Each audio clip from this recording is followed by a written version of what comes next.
How far away do you think the Browns are from winning? I guess that's what everybody wants to know. Right? That should be the number one question. Uh, I guess you have to define winning. If winning is contending for a Super Bowl or being a Super Bowl favorite, then who knows? Because unless you got a quarterback, a consistent quarterback, then you can't say that.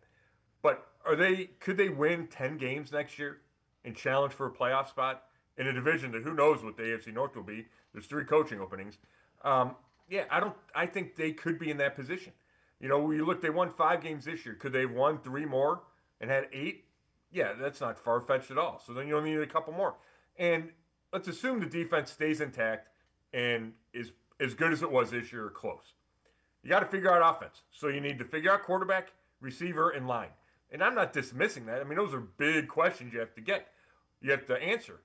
But if you find out the quarterback, whether it's trading for Mac Jones or signing Malik Willis or sticking with Shadur Sanders or drafting a quarterback, you find a guy that doesn't lose you games and gives your defense a chance to win.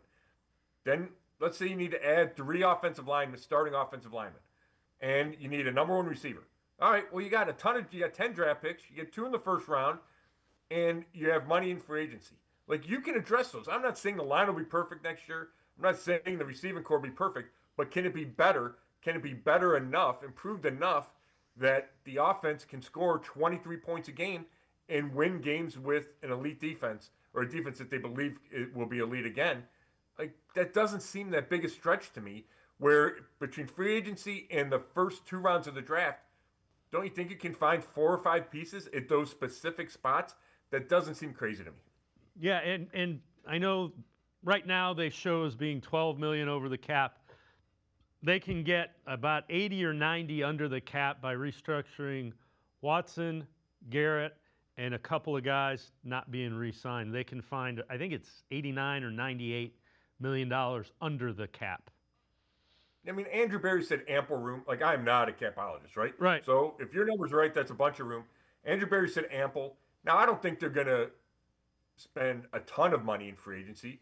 Jimmy Haslam referenced, that they were going to be careful, but careful is just paraphrasing. But they're going to spend more money than they did this past offseason, right? Where Malik Collins for a 2-year, $20 million deal was their biggest. That's not how they're going to approach this offseason. So let's say you draft the left tackle at number 6, you draft the receiver at 24, and you sign, whatever, a right guard and another receiver. All of a sudden, you can start to put together a line and an offense and assume they find a quarterback, wherever that quarterback is, right? And that's the biggest question. But all of a sudden, you have these pieces where you say, yeah, this offense can make a jump.